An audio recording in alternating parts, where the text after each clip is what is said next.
Michael Ellis, le directeur du guide Michelin de 2011 à 2018, était l'invité du podcast Legend. C'est l'occasion de s'intéresser aux étoiles du guide Michelin, vaste sujet. On remercie le podcast Legend de nous permettre d'avoir cette source d'information hyper intéressante.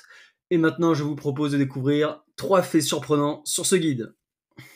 Petite question, Oui. Le guide Michelin, avant, c'était connu surtout pour les pneumatiques. Oui. Guide Michelin et les Absolument. pneus Michelin, c'est la même chose. Absolument. C'est la même maison. Le famille guide Michelin. culinaire, et voilà. Exactement. Et d'ailleurs, pourquoi ils ont fait un guide culinaire alors que c'est une marque de pneumatiques? Oui. Effectivement, c'était pour vraiment encourager, à l'époque, ça commence en 1900, les automobilistes de prendre leur voiture et rouler. Parce que c'est en roulant que l'automobiliste va utiliser le pneu, va user les pneus, parce que c'était vraiment... Il fallait les faire rouler. Absolument, pour encourager les voitures à rouler. Ah, incroyable. Donc c'était pour donner envie aux gens de rouler et donc d'aller dans des endroits sympas et de découvrir des bons restos. Exactement. Voilà, exceptionnel ce coup que Michelin a réalisé. Je ne savais personnellement, je ne savais pas que Michelin et le guide Michelin étaient la même entreprise. Bravo à eux pour ce coup de marketing incroyable. Et pour faire le lien avec ce dont on parle sur cette chaîne, voilà, vous avez le bel exemple que le fait maison, tous ces labels qui doivent être encadrés par l'État, qui demanderaient donc des contrôles exubérants, tout ça voilà, n'a pas lieu d'être. Vous avez aujourd'hui des acteurs qui peuvent vous garantir que ce restaurant, c'est de la bonne cam. Même si certains avis Google peuvent être faux, rappelez-vous toujours que s'il y a des mauvais avis, ceux-là seront toujours vrais. Et voilà, des guides comme le Goemio, comme le guide Michelin, ne vous recommande pas que des restaurants étoilés. Hein. Le guide Michelin, c'est pas que des restaurants étoilés. Je suis allé sur le guide Michelin, j'ai tapé la plus belle ville du monde, Mâcon. Et voilà, vous avez à Mâcon, vous avez 3 restaurants recommandés par le guide Michelin, dont un qui a une étoile, mais Cassis et Ma Table en Ville sont des restaurants qui ne sont pas étoilés. Vous avez même des restaurants qui ont des bips gourmands. D'ailleurs, à l'effigie de l'emblème de la mascotte de Michelin. Si je vais à Bagé-le-Châtel, ils ont un bip gourmand. Ça garantit un meilleur rapport qualité-prix. Donc voilà, vous avez après une petite description derrière. Vous n'avez pas grand-chose, hein, vous avez la localisation et c'est tout, quoi. Les horaires et le petit commentaire qui va avec. Mais voilà, le guide Michelin, c'est pas que des étoiles, vous avez des super restos et vous avez même des restos qui peuvent être intéressants en termes de prix. Si vous remettez en question le classement de ce guide, les recommandations de ce guide, sachez que les inspecteurs du guide Michelin sont affectés à une région pendant 1 an et qu'une fois qu'ils ont passé cette année là-bas, ils sont déménagés dans une autre région et ils peuvent pas revenir avant 5 ans. Voilà, c'est pour éviter ce genre de problème de copinage avec les chefs. Et sachez que si un restaurant est recommandé par le guide Michelin, c'est que plusieurs inspecteurs y sont allés. Les mecs se contrôlent entre eux. Si un gars recommande un restaurant et que derrière ses collègues disent non, en fait, ça correspond pas aux critères qu'on a établis, ça passera pas. Deuxième fait surprenant, vous allez voir qu'on va parler un peu d'actualité. Ça va faire écho avec la vidéo qu'on a vue hier. Un restaurant étoilé est forcément un restaurant gastronomique. Donc là, vous avez répondu tout à l'heure. Oui. Ça ne veut rien dire, restaurant gastronomique. Non, mais théoriquement, tu dois bien manger. Je vais vous donner un exemple quand le street food. Moi, j'ai commencé avec... Est-ce qu'il y a des street food qui ont des étoiles? Oui, exactement. On a commencé ça d'abord à Hong Kong. Voilà, Philippe Etchebest, tout est permis. Toutes tes ambitions les plus folles peuvent se réaliser. Peut-être que tu seras étoilé avec ton fameux restaurant de street food, le restaurant signature que tu as ouvert à Bordeaux. On te le souhaite en tout cas. Avec les dim sum, après à Singapour. Les dim sum, c'est des... Les dim sum, c'est les en vapeur, c'est les... Ah oui. Les petites bouchées de vapeur. Un peu blanches, là. Ouais. Voilà, souvent... Je vous mets une photo à l'image pour ceux qui regardent, si vous voulez. À vapeur. Tim Wan Ho à Hong Kong. Maintenant, c'est une chaîne. Ils ont 27 ou 28 établissements dans le monde entier. Après, on a commencé avec ce qu'on appelle les hawker stands à Singapour. Et il y avait 2 restaurants. C'est quoi ça?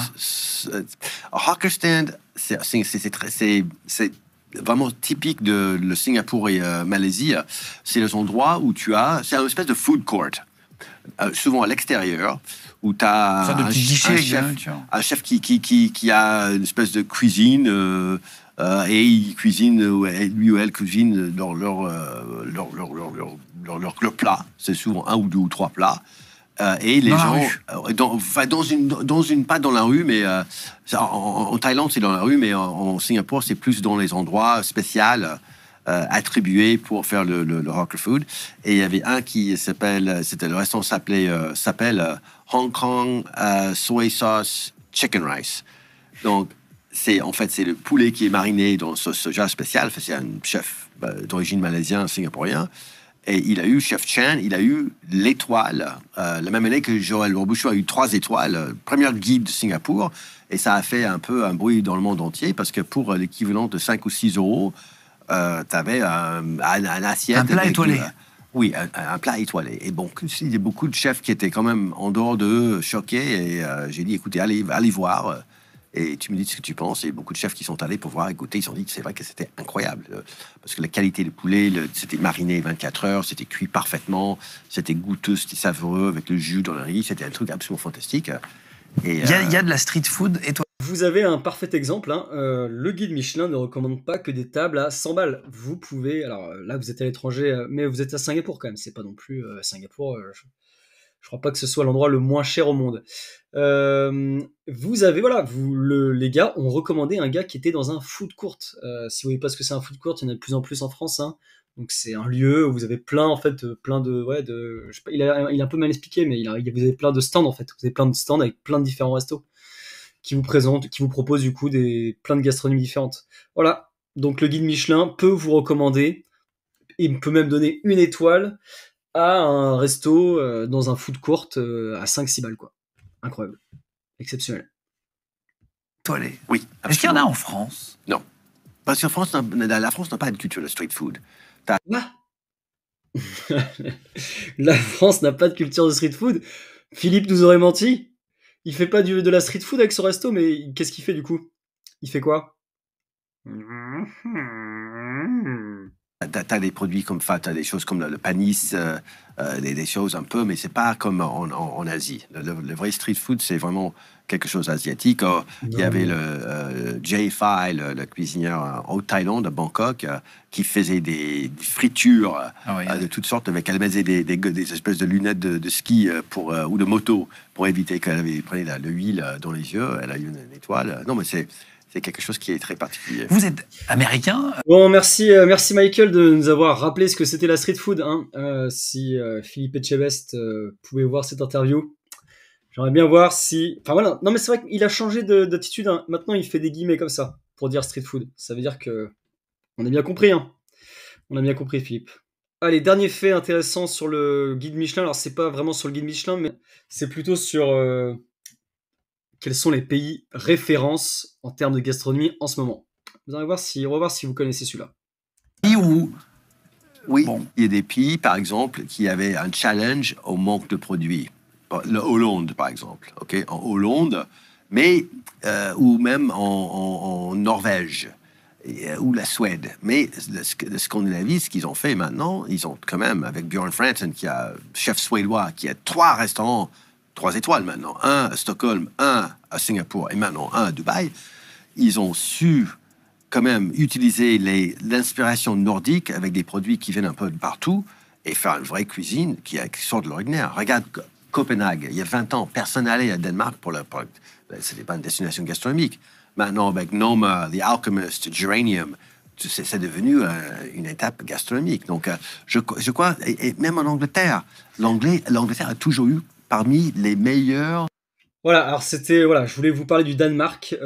Si vous ne le saviez pas, le Danemark est une référence, c'est même la référence de la gastronomie en ce moment. En témoigne également cet article qui en parle vite fait, mais voilà, le Danemark continue de s'imposer le centre de gravité de la pensée culinaire mondiale. Rasmus Munk, chef de l'Alchemist, il a la première place du Best Chefs Award 2025, une cuisine immersive et sensorielle, pensée comme une œuvre d'art totale. À quelques kilomètres, Rasmus Kofoed continue de faire rayonner Géranium et autour d'eux, une constellation danoise s'impose. Nikolai, je vais pas prononcer les noms, je pense que je les prononce n'importe comment. Le Danemark n'a pas le plus grand nombre de restaurants classés, mais continue de se construire autour d'une idéologie gastronomique cohérente, qui fait que Nouvelle Cuisine Nordique a réussi à imposer un standard global. Durabilité, localisme, Ouais, je pense que c'est un article qui est traduit de l'anglais.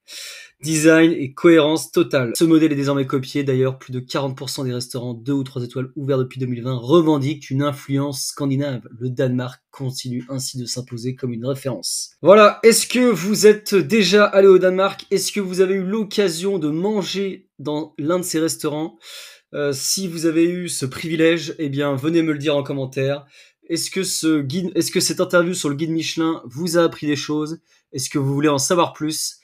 N'hésitez pas à me le dire en commentaire. Je continuerai donc mon enquête si ça vous intéresse. Je vous dis à très vite.